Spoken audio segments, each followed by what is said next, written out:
Hey guys, it's Jess. I am here today to talk about Blythewood by Carol Goodman.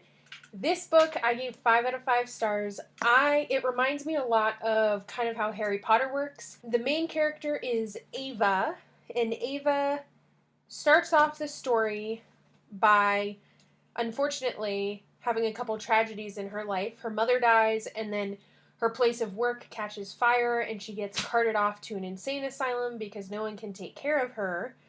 And then all of a sudden, her grandmother shows up, and her grandmother starts to take care of her and sends her to this school, Blythewood.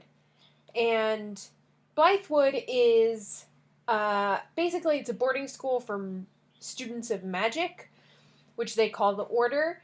And that's pretty much what this book covers. It's her first year at Blythewood, and it is so good.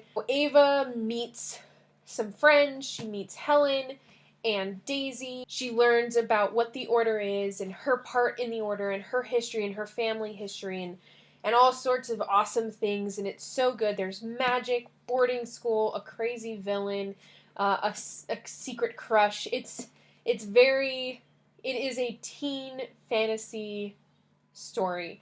One thing I thought was super interesting is this is a historical fantasy. It takes place in America, but it involves a bunch of magic and fantasy, and I thought that was super cool. It's something that I haven't experienced often, not with a time period that I can actually put a grasp on, not some crazy long, long ago or far, far in the future. It's just like historical fantasy America. Super awesome. I highly recommend this.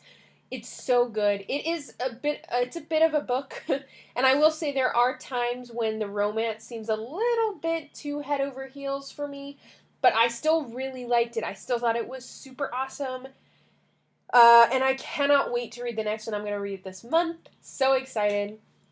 My next book that I'm going to read is Mao's Last Dancer by Lee Sun-Jin. This was recommended from a friend of mine, so that's the book I'm going to read.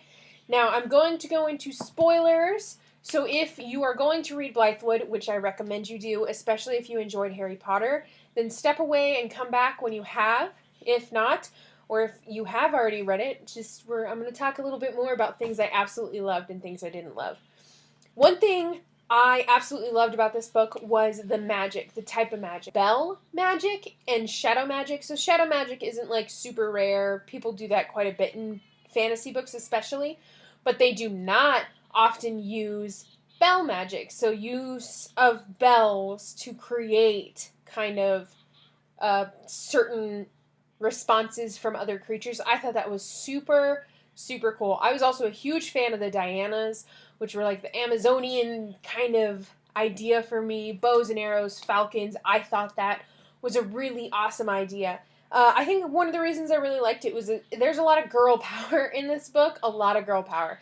It's all about women and young women and striving to be the protectors, to be the people who can ward off the danger, which I thought was awesome. I really liked Nathan. I did not expect Nathan to be Von Drood's son.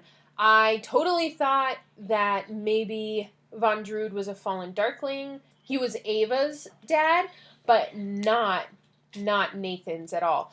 I totally knew right away when they started talking about her shoulder blades hurting that she had gotten wings, and I kind of had the idea from the beginning that her mother had slept with a Darkling and thus created Ava, which would make you think maybe she also is a Darkling.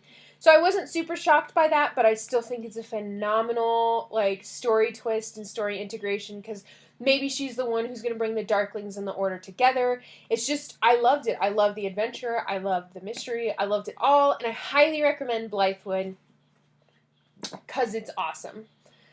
And that's all I have today. Please like and subscribe, and I will talk to you guys later. Bye!